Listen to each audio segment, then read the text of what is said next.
खबर से शुरुआत। बड़ी खबर है दिल्ली से। दिल्ली के तिलक नगर में दिल्ली यूनिवर्सिटी की छात्रा से छेड़छाड़ का मामला सामने आया है। पीड़ित लड़की ने मनचले की तस्वीर खींचकर उसे फेसबुक पर पोस्ट कर दिया है। लड़की ने तिलक नगर थाने में मनचले के खिलाफ केस भी दर्ज करवाया है। पुलिस ने आरोपी की पहचान कर ली है। पुलिस ने आरोपी के घर और ऑफिस पर छापेमारी भी की है, लेकिन वो फरार है। लड़की ने फेसबुक पर जैसे ही आरोपी की फोटो शेयर की, वैसे ही लोगों ने उसे शेयर करना शुरू कर दिया। लड़की ने अपनी पोस्ट में लिखा कि रात 8 बजे तिलक नगर में एक आदमी ने मेरे ऊपर अश्लील टिप्पणी की। वो रॉयल एनफील्ड पर बैठी हुई थी, जिसका नंबर DL 4SCE 3623 है। जब लड़की ने मनचले की फोटो खींची तो उसने कहा कि जो कर सकती हो कर लो, शिकायत करके दिखा, फिर देखना क्या करता हूं। लड़की ने तिलक नगर थाने में केस दर्ज करवाया है। पुलिस ने आरोपी की पहचान कर ली है और उसकी तलाश में जुट गई है। इस वक्त की बड़ी खबर है दिल्ली से। दिल्ली में एक शख्स ने ये जो शख्स आपको टीवी स्क्रीन पर नजर आ रहा है, रॉयल एनफील्ड पर बैठा हुआ, ये वो शख्स है जिसमें दिल्ली के तिलक नगर में एक छात्रा पर अश्लील टिप्पणी की। DU की ये छात्रा थी, उस पर अश्लील टिप्पणी की। उसके बाद इस छात्रा ने उसकी फोटो खींच ली और जैसे ही छात्रा ने इस लड़के की फोटो खींची, वैसे ही इसने धमकी दी कि जो करना है कर लो। छात्रा ने ये फोटोग्राफ फेसबुक पर पोस्ट कर दी और उसके बाद लगातार सोशल नेटवर्किंग साइट पर यह फोटोग्राफ वायरल हो गई है। इसे आइडेंटिफाई कर लिया गया है शख्स को और इसकी तलाश में छापेमारी की जा रही है। मेरे सहयोगी नरेश बिस्वानी ने पीड़ित लड़की से बात की है। हमारे साथ जसलीन इस वक्त मौजूद है। जसलीन, क्या पूरा इंसिडेंट बताएं हुआ था और क्या उसके बाद आपने किया? सर, ये यहाँ पे तिलक नगर चौक पे मैं जा रही थी वहां से, तो मैं बीच में आ गई। रेड लाइट क्रॉस कर रहे थे वो, तो मैंने उनको बस ये बोला कि सर क्या कर रहे हो, रेड लाइट है, क्योंकि मैं उनकी गाड़ी के आगे आने वाली थी। तो उसके बाद फिर उनको शायद अच्छा नहीं लगा, तो वो मुझे बुरा भला बोलने लगे, चल आगे तक छोड़ देता हूँ, और काफी थोड़ा गाली वगैरह भी दिया उन्होंने, ऑब्सीन रिमार्क्स करे।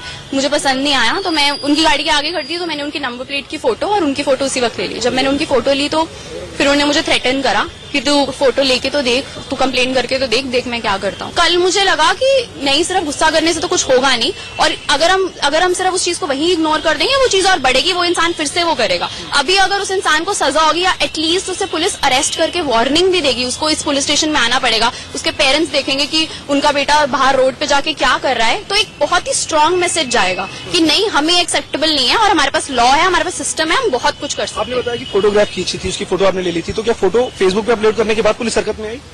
नहीं, पुलिस तो उसी वक्त हरकत में आ गई थी। उन्होंने मुझसे डिटेल्स वगैरह सब ले लिए थे और बोला था कि FIR की कॉपी आपको अगले दिन मिल जाएगी। अच्छा, जब ये सब इंसिडेंट हो रहा था तो काफी लोग वहाँ पर मौजूद होंगे, क्या किसी ने हिम्मत जुटाई या फिर किसी ने कुछ कोशिश की आगे आने की? नहीं, किसी ने कुछ नहीं किया। इनफैक्ट वहाँ पे स्कूटी पे पीछे 2 लड़के थे, वो उसके साथ हंसने लगे।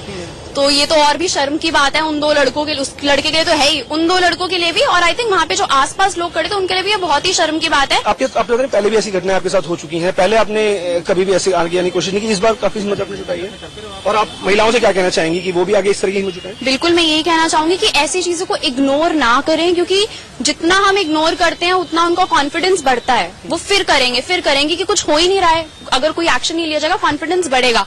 अब जो हुआ है या आज जो हुआ है, उसके बाद एटलीस्ट उस इंसान का इस चीज में कॉन्फिडेंस तो कम होगा ही, और जो आसपास के होंगे वो भी 2 बार सोचेंगे कि शायद हमारे साथ भी हो जाए। घर वाले इस समय गर्व महसूस कर रहे हैं जसलीन के ऊपर। उसके मुताबिक जो ये कदम इसने यहाँ पर आगे आने के लिए उठाया है, जिस शख्स ने उसके साथ छेड़छाड़ की इस वारदात को अंजाम दिया है, उसकी फोटो खींची और उसके बाद पुलिस में भी एकदम निडर होकर के वो आगे आई। पुलिस के सामने उसने शिकायत रखी और पुलिस ने भी मामला दर्ज कर लिया है। जसलीन का यहाँ पर साफ तौर पर यही कहना है, लोगों से भी यहाँ पर यही अपील है कि अगर उनके सामने किसी महिला के साथ इस तरह की हरकत हो रही हो तो लोगों को भी आगे आना चाहिए, ताकि आने वाले समय में उनके घर की किसी महिला को कोई मनचला निशाना न बना सके। कैमरा पर्सन अवधेश चौरसिया के साथ नरेश बिस्वानी, इंडिया न्यूज, दिल्ली। तो दिल्ली के तिलक नगर इलाके में दिल्ली यूनिवर्सिटी के एक छात्रा के साथ छेड़छाड़ का मामला सामने आया है। पीड़ित के मुताबिक एक आरोपी जो टीवी स्क्रीन पर नजर आ रहा है, रात 8 बजे के करीब उसके साथ सरेआम छेड़खानी की। पीड़ित के मुताबिक जब उसने आरोपी की तस्वीर ली और पुलिस में शिकायत की बात कही तो आरोपी ने उसे अंजाम भुगतने की धमकी दी। ये सब कुछ एक ट्रैफिक सिग्नल पर हो रहा था, जिसे कई लोग चुपचाप देखते रहे। दिल्ली कमीशन फॉर वुमेन यानी दिल्ली महिला आयोग की अध्यक्ष स्वाति मालीवाल को सुनिए, और दिल्ली महिला आयोग की पूर्व अध्यक्ष बरखा शुक्ला से भी इंडिया न्यूज ने बात की।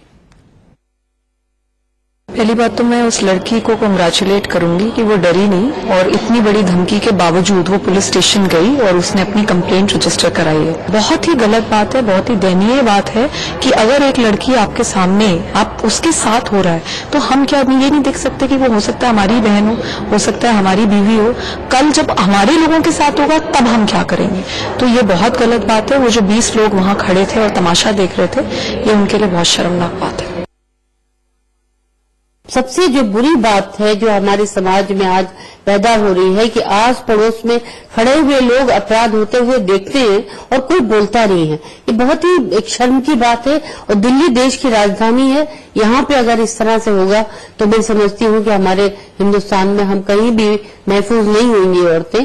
तो इसमें मैं समझती हूँ कि फौरन जो है इनको जगह जगह जो वादा किया था आम आदमी पार्टी ने कि कमांडोज लगाएंगे, सीसीटीवी कैमरास लगाएंगे, अगर कैमरे लगे होते तो शायद उनकी फुटेज जो है वो कैमरे में आ गई होती और अपराधियों को आसानी से पकड़ा जा सकता था। दिल्ली महिला आयोग की अध्यक्ष स्वाति मालीवाल हमारे साथ फोन लाइन पर मौजूद हैं। स्वाति, अभी तक आरोपी के बारे में कुछ पता चल पाया है क्या? जी, मेरे को जहाँ तक इन्फॉर्मेशन है अभी तक तो नहीं पता चल पाया। पुलिस ने एफआईआर तो रजिस्टर कर लिया, पर वो पूरी कोशिश कर रहे हैं अरेस्ट करने की। अभी तक चूंकि आपका दिल्ली कमीशन फॉर वुमेन और पुलिस का कोऑर्डिनेशन होता होगा, इस कोऑर्डिनेशन से आपको अभी तक क्या जानकारी मिली है? जी, इतनी ही है जितनी आपके पास जानकारी है। वो लोग ट्राई कर रहे हैं and they are this is what I have been told that they are at it. क्या जसलीन से अभी तक आपने बात की? जसलीन से मैंने पूरी कोशिश करी है बात करने की और अभी पूरी कोशिश चल रही है कि वो आज आके हमसे मिले। तो चैनल्स के माध्यम से भी और अदरवाइज ऑल्सो मैं उनसे फोन पे बात करने की कोशिश कर रही हूँ। जैसे ही होगा आपके चैनल के माध्यम से भी मैं रिक्वेस्ट करूंगी कि वो जरूर आके मेरे को मिले। मैं ऑफिस में ही हूँ, अगर वो आएंगी तो बहुत अच्छा रहेगा, हम लोग आगे की रणनीति तय कर पाएंगे। दिल्ली में अगर इस तरह की मानसिकता वाले लड़के घूम रहे हैं और सरेआम इस तरह से लड़की को उल्टा सीधा बोल करके चले जाते हैं, तो ऐसे में आपको लगता नहीं कि आपकी तरफ से एक अलग ड्राइव चलाई जानी चाहिए ताकि ये लोग डरें और इन लोग के मन में ये डर हो कि कानून जो है इन्हें कभी भी शिकंजे में ले सकता है? देखिए, बहुत सारी चीजें करने की जरूरत है, सिर्फ यही नहीं। मतलब एक ड्राइव तो चलनी चाहिए। हम लोग अभी अभी आए हैं तो हम पूरा अपना ऑफिस रिस्ट्रक्चरिंग और बहुत सारे कामों में ऑलरेडी लगे हुए हैं और उसका एक पहलू ये डेफिनेटली होगा, हमारी ड्राइव्स भी चलेंगी।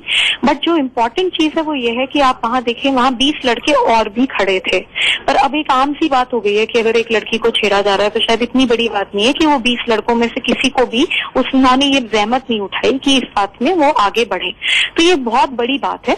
एक वहां पे समस्या है और पुलिस के लेवल पे भी बहुत तरीके के इश्यूज हैं। तो अब सब चीजों के साथ, सब चीजों को साथ देके करना चाहिए। मैं ये कहना चाहती हूँ कि ये जो इंडिविजुअल केसेस हो रहे हैं, ये इंडिविजुअल केसेस नहीं है।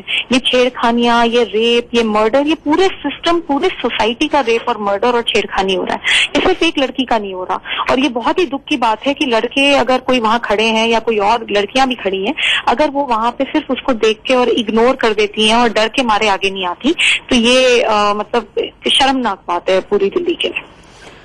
बहुत शुक्रिया स्वाति मालीवाल हमारे साथ दिल्ली महिला आयोग के अध्यक्ष फोन लाइन पर बात करते हुए आगे बढ़े।